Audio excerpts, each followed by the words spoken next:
தாய்மார்களே, இறைவனின் அருள் இறங்கிக் கொண்டிருக்கக்கூடிய, அல்லாஹுடைய ரஹ்மத் இறங்கிக் கொண்டிருக்கக்கூடிய இந்த சந்தர்ப்பத்திலே நாம் அல்லாஹுடைய இல்லத்திலே அமர்ந்திருக்கிறோம். அல்லாஹ் ரப்பல் ஆலமீனுடைய மகத்தான கிருபையை நம் மீது அல்லாஹ் அருள் புரிய செய்வானாக. எங்களுடைய அநியாயக்கார அரசிலிருந்து எங்களை பாதுகாத்து அருள்வானாக. துயரங்களிலும் துன்பங்களிலும் அகப்பட்டு இருக்கக்கூடிய முஸ்லிம்களை அல்லாஹ் காத்தருள்வானாக. கணியத்துக்குரிய சோதர்களே, இன்றைய காலகட்டம் அரசியல்வாதிகளும் முஸ்லிம்கள் தத்தளிக்கும் நிலைகளும் என்ற ஒரு தலைப்பு, நீட்டாக ஒரு தலைப்பு இறந்த போதிலும் சுருக்கமாக உங்களுக்கு சொல்கிறோம். ஒமன் அஸ்லமு மிம்மன் மனஅ மசாஜித் அல்லாஹ். ஒரு மஸ்ஜிதும் அல்லாஹ்வுடைய இறை இல்லமாகும். உலகத்திலே இருக்கக்கூடிய மஸ்ஜிதுகள், பள்ளிவாசல்கள் எல்லாம் அல்லாஹ்வுடைய வீடுகளாகும்.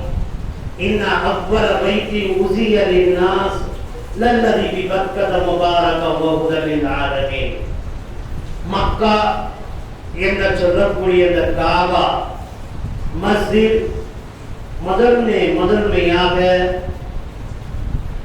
முதன்மையாக கட்டப்பட்ட பள்ளிவாசல், முதல் பள்ளிவாசல்.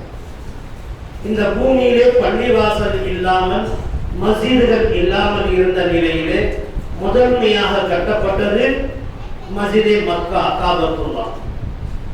அதற்கு பிறகு 40 ஆண்டுகள் கழித்து மஸ்ஜிது அக்ஸா, இந்த மஸ்ஜிது அக்ஸாவை இன்று பாலஸ்தீனியர்களில் அகப்பட்டு பல துயரத்திற்கு ஆளாக்கப்பட்டு அங்கே இருக்கக்கூடிய மக்கள்கள் துயரத்திற்கு ஆளாக்கப்பட்டு கொண்டிருக்கிறார்கள். அந்த மஸ்ஜிது அக்ஸா இரண்டாவதாக கட்டப்பட்டது. மூன்றாவது ஒரு மஸ்ஜித் என்று சொன்னால், அங்கரிக்கப்பட்ட மஸ்ஜிதுகளிலே மதீனா மாநகரத்திலே மஸ்ஜித் நபவி, நபிகள் நாயகம் ஸல்லல்லாஹு அலைஹி வஸல்லம் கட்டப்பட்டது. இதற்கு இடைப்படையில சின்ன சின்ன மஸ்ஜிதுகள் அங்கங்கே கட்டப்பட்டது. எல்லா மஸ்ஜிதுகளும் அல்லாஹ்வுடைய இல்லங்களாக இருக்கிறது. இதற்கு மேல் நாம் பாசத்தை வைத்து இதை இறைவனுக்காக இந்த மஸ்ஜிதுகளை நாம் தொழுகை நடத்தி கொள்வதற்காகவும், இந்த மஸ்ஜிதுகள் அனைத்தும் சீரும் சிறப்பமாக இருக்க வேண்டும், அதிலே வேலை செய்யக்கூடியவர்கள் ஊழியர்களுக்கு எந்த சங்கடங்களும் துயரங்களும் துன்பங்களும் இருக்கக்கூடாது என்பதற்காக அல்லாஹ்வுடைய நல்லடியார்கள் தன்னுடைய பாட்டனார்களாக வயசு முதிர்ந்தவர்கள் எல்லாம் என்ன செய்தார்கள்? நிலங்களும் வீடுகளும் கடைகளும் இதை போன்ற கட்டி பராமரித்துக் கொள்வதற்காக தன்னுடைய குடும்ப காவலர்களாகவே வைத்திருந்தார்கள். அதை கால கழியில குடும்பஸ்தர்கள் மௌத்தாக அது சன்னாபின்னமாக மஸ்ஜிது சொத்துக்களை அங்கங்கே கிடப்பதை யாரும் எவர்களுக்கும் தெரிந்துவிடாமல் போகிறது என்பதற்காக அதை ஒரு வக்ஃப் செய்யப்பட்ட சொத்தை, இந்த பராமரிக்கப்பட்ட சொத்தை, மஸ்ஜிதுகளை கவனிக்கக்கூடிய இந்த சொத்தை ஒரு வக்ஃப் வாரியங்களாக அமைத்து, அந்த வக்ஃப் வாரியத்தின் அடியில் இந்த சொத்துகள் எல்லாம் ஒன்று திரட்டப்பட்டு முஸ்லிம்கள் தான் இதை பராமரிக்க வேண்டும் என்று எல்லா ஜமாஅத்தினர்களும் முடிவெடுத்து இந்த சுதந்திரத்துக்கு முன்னாடியே வைத்திருந்த ஒரு இது வழிமுறை. இந்த வழிமுறையை சுதந்திரம் பெற்று உடன் பாபர் மஸ்ஜித் என்று சொல்லக்கூடிய அதற்கு ஏராளமான சொத்துகளும் சூழங்களும் இருந்தன. அங்கே மக்கள் வட்டாரத்தில் சுற்றி வாழ்ந்து கொண்டு இருந்தார்கள். முதல் கரமாக இந்த இந்து முன்னணி என்று சொல்லக்கூடிய இன்றைய பாகிஸ்தான் அரசு அதே போன்ற மோடி அரசு வாழ்ந்து கொண்டிருக்கக்கூடிய இந்த உலகத்திலே அவர்கள் இந்த ஆட்சி அமைத்துக் கொண்டிருக்கக்கூடிய இந்த அரசு இவர்கள் என்ன செய்கிறார்கள்? அந்த பாபர் மசீதிலே உள்ளாரை கொண்டாந்து சிலைகளை வைத்து அந்த மசீது எங்களுக்கு உரியதல்ல, அது கோயிலுக்கு சொந்தம் என்று ஆக்கினார்கள். இப்படி சர்ச்சைகளும் பல பிரச்சனைகள் உண்டாக்கி கடைசி 1992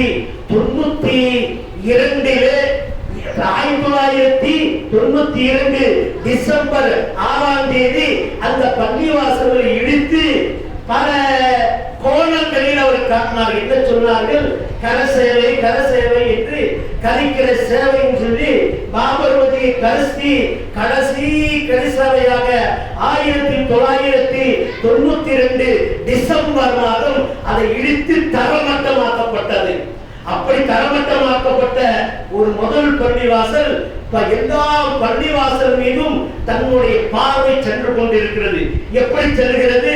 ஒப்பு சொத்து இருந்தால் தானே இவன் என்ன செய்யலாம்? இவனுடைய கண்ட்ரோல்ல பள்ளிவாசல் இருக்கு, தத்தளிக்கணும். இவன் சம்பாதிப்பதற்கும் வழிமுறை இல்லாமல் இவனுக்கு எந்த வேலை வாய்ப்பும் அரசாங்க வேலையாளுக்கும் முஸ்லிம்களுக்கு தரக்கூடாது, முஸ்லிம்களை தட்டி இறக்க வேண்டும் என்று சொல்லி அவர்களுக்கு பல துயரத்துக்கு ஆளாக்க வேண்டும் என்று முஸ்லிம்களுடைய பெரிய சொத்தாக இருக்கிறது இந்த வக்ஃபு சொத்து தான். இந்த வக்ஃபு சொத்தை இதை அழிக்க வேண்டும்.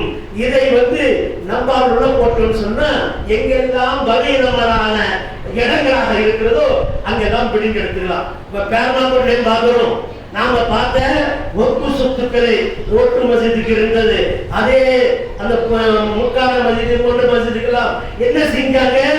இதை அவங்க குடும்பத்தார்கள் அதை பராமரித்து இருந்தாங்க. அந்த குடும்பத்தார்கள் என்ன செஞ்சாங்க? கடைசியில் போயிட்டு அந்த சொத்தை ஒப்புக்கு சேர்த்தாங்க. கடைசியில் என்ன போச்சு?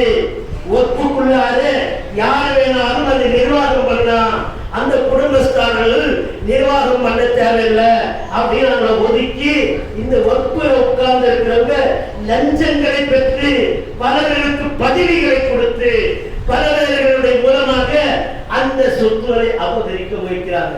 முதல்ல முஸ்லிம்களை வைத்தே அபகரிக்கிறாங்க. இப்ப என்ன ஆயிட்டது?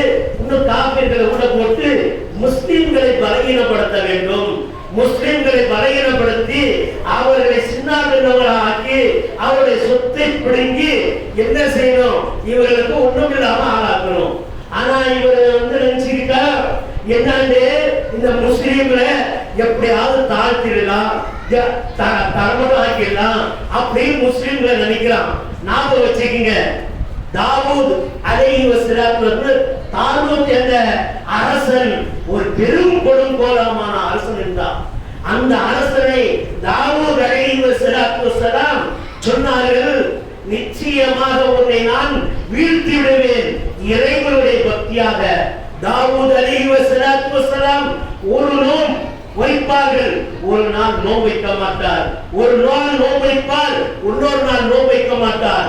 இப்படி வைத்து இருந்த அந்த தாவூத் அலைஹிஸ்ஸலாமுடைய வயசு 15 இருந்தது. இந்த தாவூத்துடைய கூட்டத்தையே அவர் அழித்து விட்டார்கள். அப்பேற்பட்ட அரசை நாங்கள் வீறு கொடுக்கவும் தயார், இன்ஷா அல்லாஹ் வீறு கொடுக்கவும் தயார்.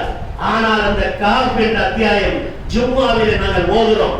எல்லாரும் நீங்க பாக்குறீங்க, ஜும்மா நாள்ல காஃப் அத்தியாயத்தை ரசூலுல்லாஹி ஸல்லல்லாஹு அலைஹி வஸல்லம் ஓத சொன்னாங்க. இந்த அத்தியாயத்தை நீங்க வெள்ளிக்கிழமை ஓதிட்டா அடுத்த வெள்ளிக்கிழமை வரை உங்களுக்கு பாதுகாப்பு என்று. அந்த காஃப் அத்தியாயத்துல ஏன் அந்த ஓத சொன்னாங்க? இன்ன அர்தல் அமானத்தை அல்லாஹ் தஆலா அந்த குர்ஆனுடைய வசனத்தை சொல்றான்.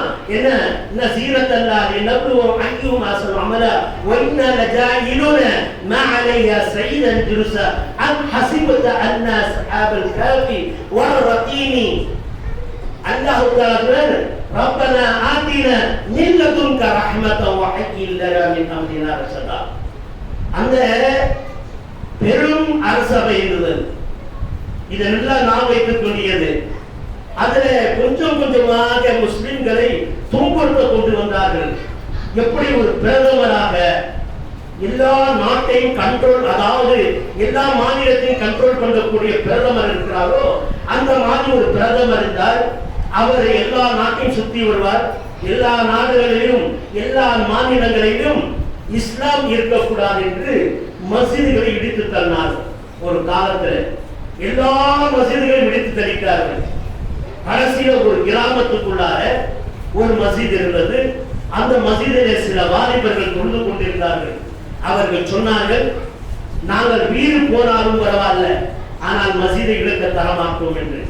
அப்படிப்பட்ட நேரத்தில் அவருடைய மசீதுகளையும் இடித்திருக்கார்கள். அவர்கள் தனித்தனியாக நின்று அங்கங்கே தொழுது கொண்டிருந்தார்கள் சில வாலிபர்கள். அப்போதான் அல்லாஹ் ஜல்ல ஷானஹு அந்த அரசன், அதாவது மோடி போன்ற பெரிய பிரதமராக இருக்கக்கூடிய அந்த ஊருக்கு வராது, தமிழ்நாட்டுக்கு வராது வச்சுக்கீங்க. தமிழ்நாட்டுல வந்து பார்த்துட்டு இங்க யாராவது முஸ்லீம்கள் இருக்கிறாங்களான்னு கேட்கிறாங்க. இங்க ஒரு 10 பேர் 15 பேர் இருக்காங்க, அந்த முஸ்லீம் மட்டும் தான் தொழுகிறாங்க. அப்படியா, அவரை கூப்பிடு, தனியா இங்க ஸ்பெஷலா கூப்பிட்டு, நீ அடுத்த முறை நான் வரும்போது நீ தொழுதுன்னு சொன்னா உனக்கு தூக்கு தண்டனை தான் அப்படின்னா, அப்படியா போடா அப்படின்னு நம்பிக்கிட்டு அப்போ அவங்க தொழுதுகிட்டே இருந்தாங்க. கடைசியில எல்லா அரசர்களும் சேர்ந்து அந்த 10-15 வாலிபர்களை கொலை செய்வதற்காக, கொல்வதற்காக போகும்போது குகைக்குள்ளார போய் அவங்க பூந்து விட்டாங்க. அல்லாஹ் சுப்ஹானஹு வ தஆலா அவங்களை அந்த குகையிலே தூங்க வைத்து விட்டான். அவங்களுடைய ஆசை என்ன என்றது, இந்த அரசர் எல்லாம் அழிக்கப்பட்டு முஸ்லீம் என்ற ஜோகம், முஸ்லீம் என்ற மார்க்கம், இஸ்லாம் என்ற விளச்சம் பரவ வேண்டும் என்ற நோக்கம் அவருடைய உள்ளத்தில் இருந்தது.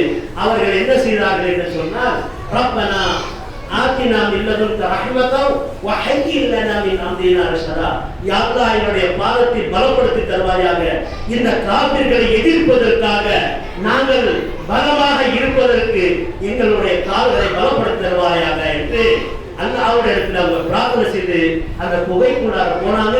குகையில அவங்க தூங்கிட்டாங்க. தூங்கின உடனே அல்லாஹ் சுப்ஹானஹு வ தஆலா ஒரு அழிவு ஏற்படுத்தினான். உலகமே பூராவும், அதாவது இந்தியாவில் எப்படி இருக்கக்கூடிய இந்த பாசிச இந்த அரசியல்வாதிகள் எல்லாரும் அழிந்து விட்டார்கள். அதுக்கு பிறகு அல்லாஹ் சுப்ஹானஹு வ தஆலா முஸ்லிம்களுடைய ஆட்சிகளை ஏற்படுத்தினார். முஸ்லிம்கள் ஆட்சிகளிலே பலமான தொழிலாளிகளாகவும் இபாதத்தாளிகளாகவும் வருகிறார்கள். இந்த குகையில படுத்திருந்தவர்கள் அவருக்கு என்ன ஆசை, நாங்கள் முஸ்லிம்களா ஆட்சியை பார்த்து மரணிக்க வேண்டும் என்ற நினைத்த காரணத்தினால் அல்லாஹ் சுப்ஹானஹு வ தஆலா அவர்களுக்கு வீடு கொடுத்து எழுப்புகிறார்.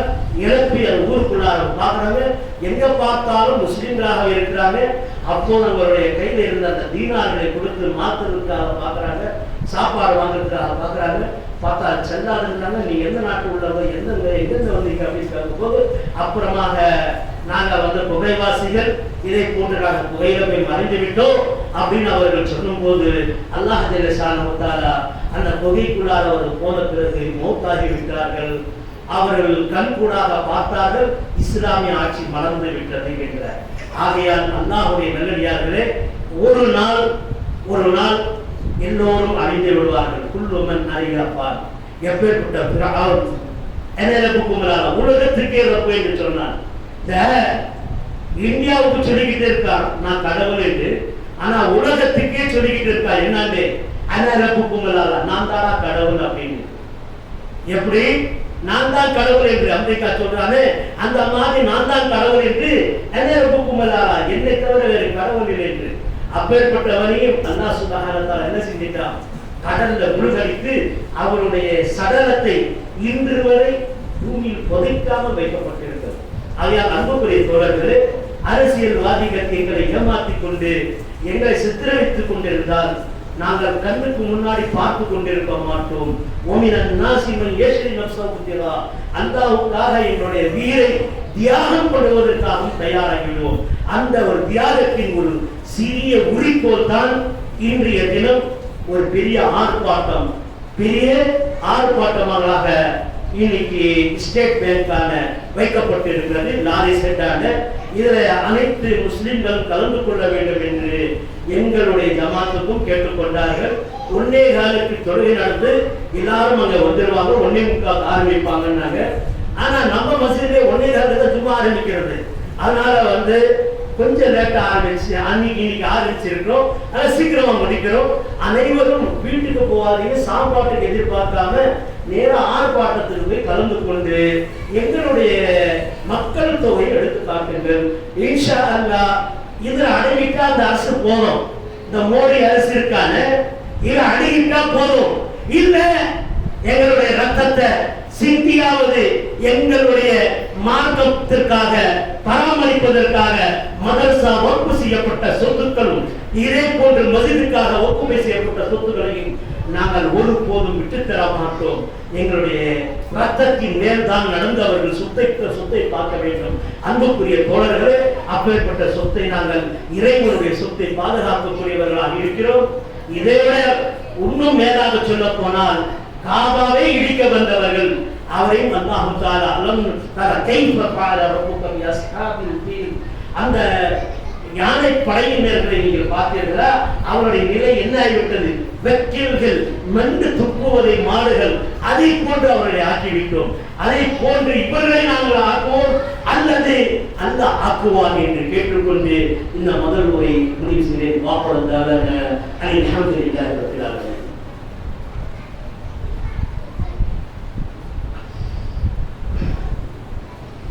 الحمد لله.